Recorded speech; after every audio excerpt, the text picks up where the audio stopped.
Hello everyone, welcome to the Rokani Media Football. Now, earlier today, I brought you a story of a man known as Sandro Tonali.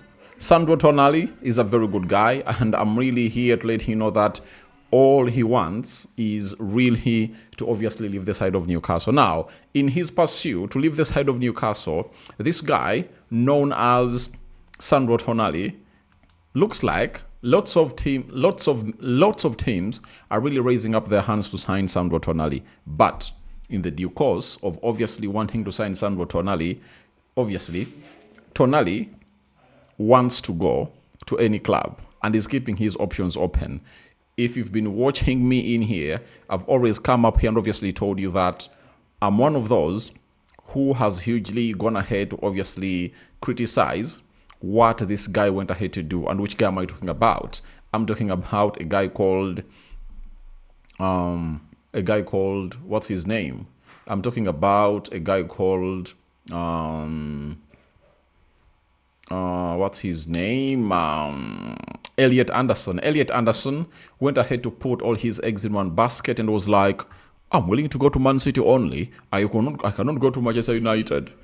That is a very huge problem that he went ahead to obviously make. You understand? Because as we speak right now, Man City alone is trying to fight to get him out of this club, and the club is obviously calling in for a lot of money, and his hands are tied. United is out, and very many others are really out. So on this video, Arsenal still favourites to sign Sandro Tonali, and this is since way back. Livramento Tino.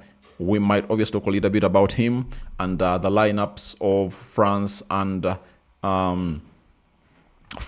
Senegal that are really out tonight. So let's see close to 100 likes much on this video, and don't forget to subscribe to this channel so as not to miss out on stories that we do upload in here on a daily. Now we are having Luke Edwards in there for you.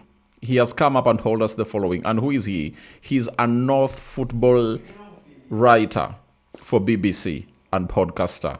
You understand? He also works with Matt Law.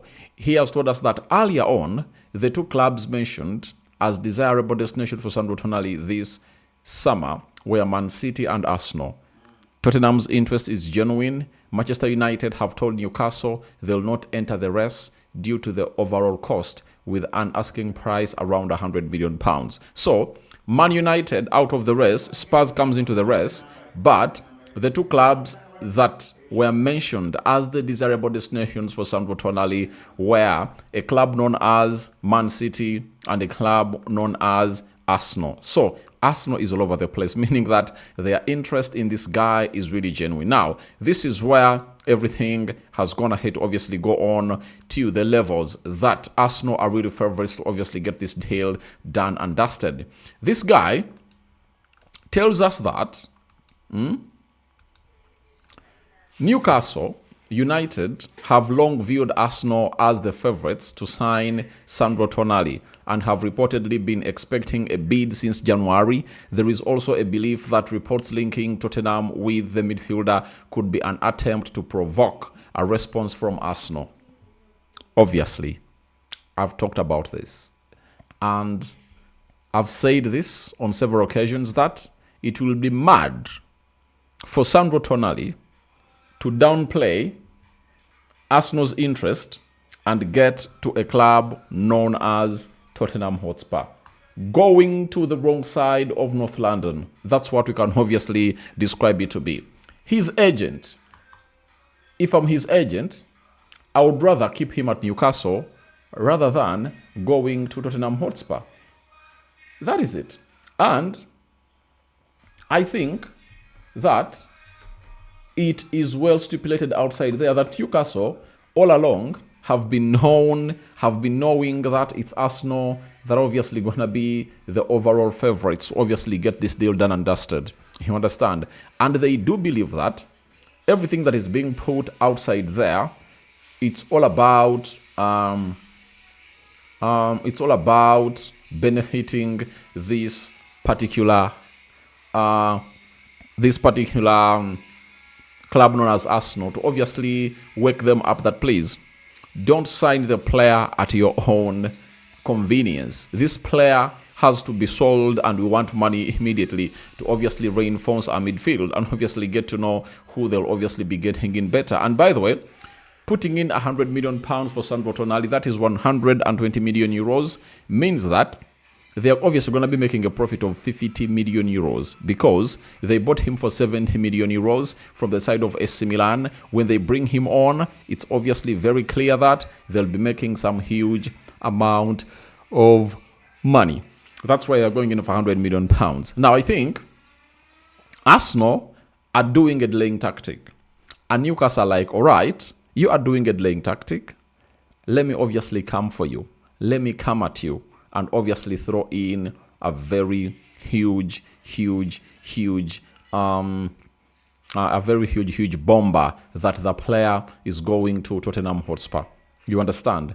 I really believe it will obviously pain the club of Arsenal and awaken them, and they're like, we might be losing a player that we want. That is it. And I know Arsenal can do those hijacks immediately. They can.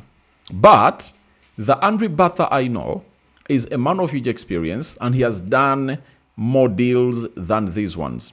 You know, he has done more deals than these. So he is obviously gonna not react immediately. That is it. He'll be like, I know where you want to take me, and I won't allow you to obviously go by your ride. You understand? I'm not going to go by your ride. I'm obviously going to come up and obviously put out a very huge shift altogether, and I'll do everything at my pace. He knows to it that Spurs won't threaten him. I think the only teams that can threaten the status quo of Arsenal in the deal of Sandro Tonali are Manchester United and Man City, because they're going to be playing the Champions League, right? One. And they are obviously big teams that will obviously come and really put out a very huge shift about this particular season that we are going in through. So they can be like, we are getting you Premier League football, Champions League football, competing for different trophies. And he will be like, all right, I think these are options that are really better than Spurs. So we wait and see how things will obviously pan out. But Newcastle have said,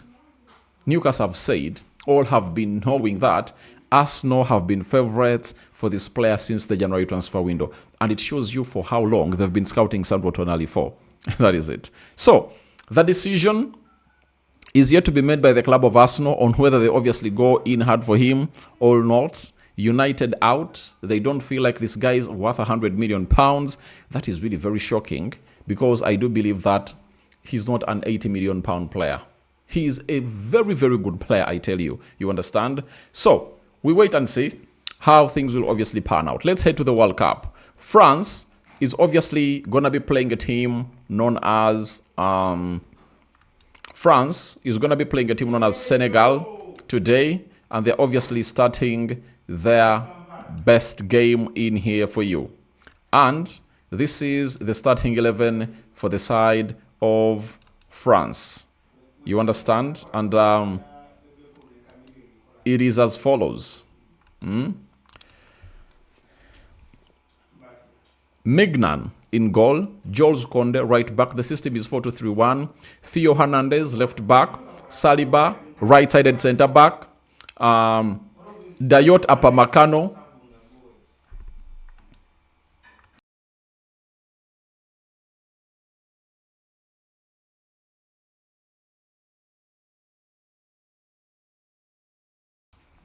So we do have Dayot Upamecano as the left-sided centre back. The double pivot has Tchouaméni and Rabiot in there for you. Then Olise, right attacking midfielder. Desire Doe, left attacking midfielder. Ousmane Dembele, central attacking midfielder. And Kylian Mbappé is leading the line for the side of France in there for you. So that is the starting 11 for the side of France, and we'll obviously look through their bench. Let's go to the lineup of Senegal and see what system have they gonna have to bring ahead of this big test in there. Remember, I think they last played them in the World Cup. When was it? Was it 2002? You know, and the opening group game they last played together. Senegal beat France by 1-0, and by that time, France never even went ahead to obviously get out of the group stages. Now, Eduardo Mendy in a 4-3-3 system, Kediata right back, Diouf left back, Niakite left-sided centre back, Khalid Koulibaly right-sided centre back, Idrissa Gana Gueye CDM, Kamara playing as a number 8, then Gueye playing as a number 10, then Ismail Sarr right forward, and Sadio Mane left forward, Nicholas Jackson leading the line. Ndiaye is nowhere to be seen. Ndiaye is nowhere to be seen in there for you. So that is the starting 11 for the team. Now let's go to the bench. Now, the bench has the following players. Let's start with France. Brice Samba, Malo Gusto, Lucas Digne, Manu Kone, Marcus Thuram, Bradley Bakola, N'Golo Kante, Ibrahim Konate, Warren Zaïre-Emery, Lucas Hernandez, Jean-Philippe Mateta, Robin Rissa, Ryan Chaki, Magnez, and then Lacris in there for you. Then we head to what we call Senegal's bench. They do have Diouf, Yevene, Mahmoud Sarr, Abdoulaye Seke, Pechesis, Asane Diallo, Damba Dieng, Sherif Ndiaye, then Liam Ndiaye, who plays for Everton, Ismail Jacobs, Pape Metassar, I think he plays for Spurs, Ibrahim Mbaye, Habib Diarra, Bara Sapoko Ndiaye, Moro Diao, and Antonio Mendy. That is the bench for the side of France as they get into this. So, your predictions are welcome in the comment section below as you let me know what you think about Arsenal being favorites to obviously get the deal of Sandro Tonali over the line.